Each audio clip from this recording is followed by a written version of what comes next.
Hey, good morning, guys. Video number 4. All right, I promised you last time I'd give you guys a little walk out to the studio. So here's me coming out of the back door. This is this beautiful trellis, and that's the studio out in the backyard. Now, we're gonna make a little walk out there. So as I come out of my studio, I come out to the right here, and the wind is blowing stuff on the ground, very nice.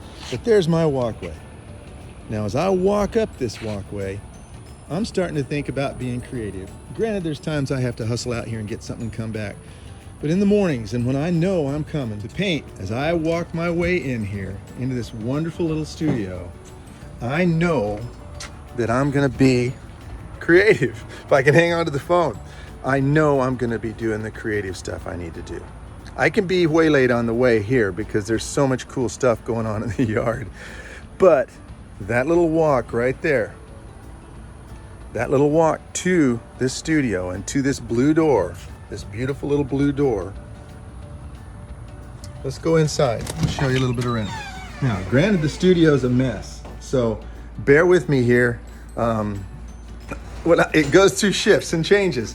When I'm building something, when I'm building something by like composing something to paint, when I'm putting all the stuff together, it looks like a bomb blew up in here. And I've always believed that an artist's studio is like taking a walk into their mind. And I've always loved it. I've always been curious of studios. I love seeing other artists' studios because honestly, I feel like it's a glimpse into their mind. It's what's going on inside of them. And this one's that way too. So this is the studio. It's well lit. It's got stuff in it that I'm really fond of. That's the easel, and we'll talk about some other stuff in here, but this is our trip into the studio. Now, today's video, I want to talk about gratitude, and I want to use gratitude to help me become a better painter. So I'm going to put this deal down here so I can talk with my hands like I like to do. So talking about gratitude, there's a silver lining to this. Our daughter, being the typical teen, she was gone all the time. I mean, we weren't really sure if we were just an apartment, and she's a great kid. But this crisis has forced her and us to be around each other more.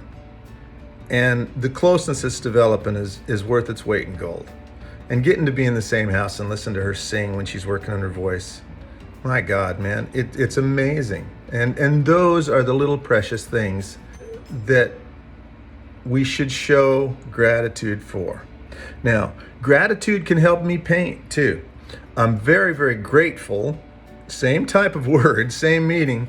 I'm very grateful for this wonderful, wonderful world that we get to live in. You look at the globe from space and there's a little tiny thin envelope that separates us from oblivion. A little thin, tiny envelope. It's mind-bending. It's just a little sliver along the surface that separates us from oblivion, honestly, that protects us from so many things and keeps us alive here. And I'm very grateful for that. I'm grateful for the life forms around us. I'm grateful for the stories that are constantly developing. And I'm also aware of how everything is interconnected. So the gratefulness of it's an ebullience that builds up in me. It's something inside me that says, I need to show gratitude by painting these things. I need to show how they're already built beautifully, and let's just paint them the way they look. People ask me, how come you paint detail and why are you so precise? And you know, a flippant comment was because they're already perfect. But the real comment is, I want to portray with gratitude the awesomeness that I'm seeing around me. And that's what I'm trying to do. Nisha's good at this stuff too. She coined a phrase, perfect imperfections, that Steve paints perfect imperfections. I'm painting what I see, and I love what I see. There's a reason that leaf has a hole in it. That little critter on the bottom is chewing on it that you don't get to see. And there's a reason that critter's chewing on that leaf, because pretty soon he's gonna crawl away in chrysalis, and he's gonna become, or she's gonna become, a beautiful, beautiful critter that can fly. Can you imagine? Amazing. Flight. I saw a moth last night. I look at pictures of bugs, and I read about insects and stuff. I saw a picture of a moth in China, and this moth didn't have scaled wings like a butterfly we think of, but wings that were feathered.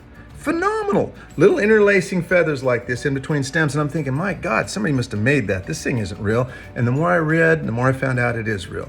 If I can get a picture and share it with you, I will. But this is that amazingness This is that gratitude for the life and the world and what we've been given. This is a phenomenal place, guys.